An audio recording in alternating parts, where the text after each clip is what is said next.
All right, so today's episode is going to be on lateral epicondylitis, or it's also known as tennis elbow, so stick around.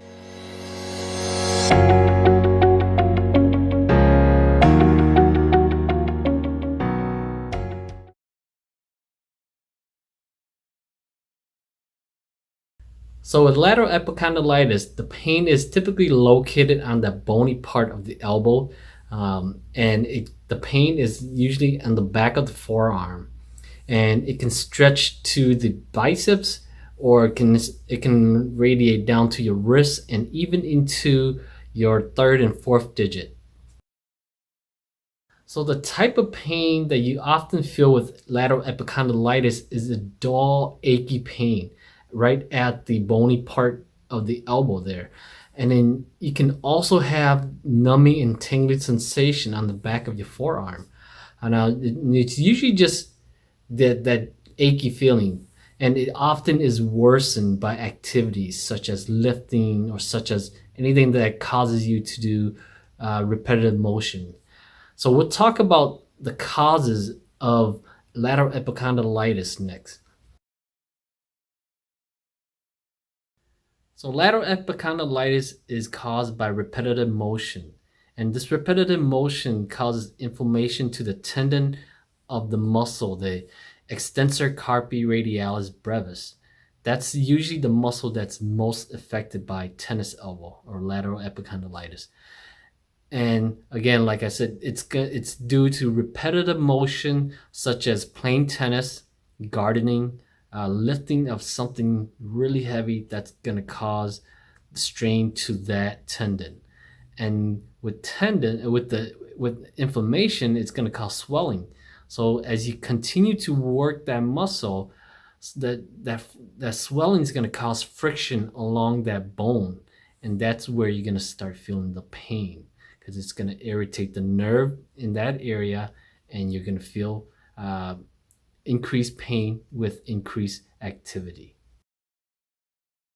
So what can you do to decrease lateral epicondylitis pain? So the first thing you want to do is rest. You want to rest. You want to avoid doing the activities that's causing you pain. Now, I know it can be difficult to do, especially if your work requires it, or especially if you're doing something that requires you to use your elbow and to use your wrist. So what you can also do is ice it. Ice it for 15-20 minutes to help decrease the inflammation and to help decrease the pain. And then you can always massage the area with either some pain topical cream, or just with lotion, something where you can just kind of work that muscle easily with your thumb or with your fingers, and that's going to do a lot for your muscle by stretching it, and also just by decreasing the inflammation there. So another thing you could do is use a brace.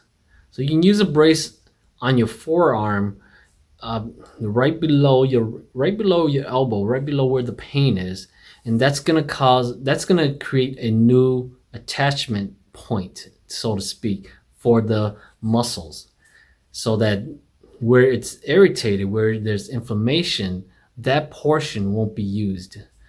Now, this is good for the short term only, because if you're using this for a long time, what can happen is you can have a loss of muscle strength or a loss of muscle mass as well in those areas that is above the brace.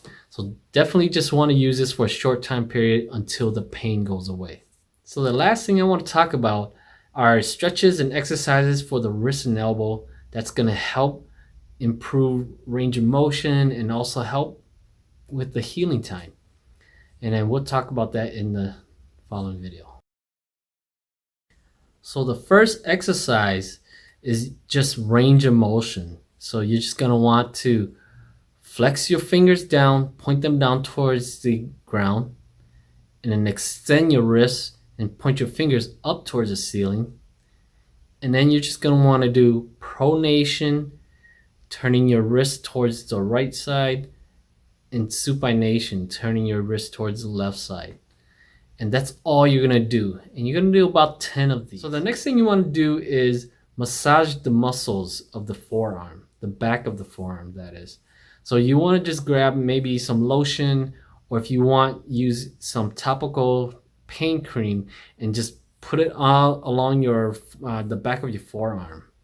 And all you're gonna do is you're just gonna do cross friction massage across where it's painful, and you're just gonna go from your elbow down to maybe the midpoint of your forearm, or even down to your wrist if it's hurting all the way down to your wrist. And you're just gonna go back and forth, and this is gonna be a little bit more subjective. So you're gonna do it to if it's too painful, definitely maybe keep it to 30 seconds. Now, if you're feeling like you can go longer, maybe do for about a minute.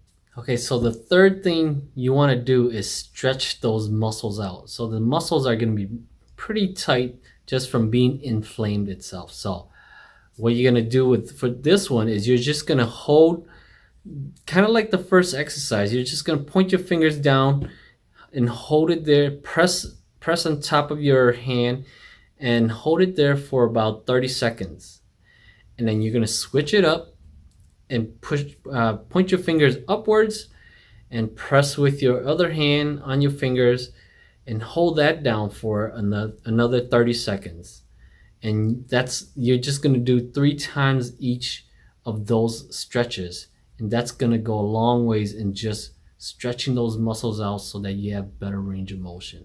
All right, so the last thing you're going to do is grab a very lightweight or a can or a bottle of water or something that's just very light, and you're just gonna hold on to that. And you're gonna do a couple of weight exercises with this one. So first you're just gonna do an extension exercise. So you're gonna hold that and hold the weight in your hand into extension for a couple of seconds, and then you're just gonna relax.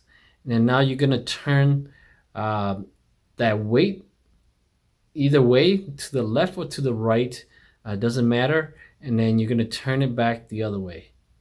So this is basically the exercise: extension, pronation, supination, and that's pretty much it. Holding it for a couple seconds at each position, and you're going to do that for about 10 times, and that concludes the exercise. So that concludes this episode on lateral epicondylitis. Now, if you have any more questions or if you have any more concerns regarding the content that I put out today, feel free to contact me via email or give me a phone call, and I'll be glad to talk to you, be glad to answer your questions. So thank you very much. So thank you for watching. If you like the content and if you enjoyed the information that I've given you here, please like, subscribe, and share my channel. I appreciate it. And until I see you guys again, take care.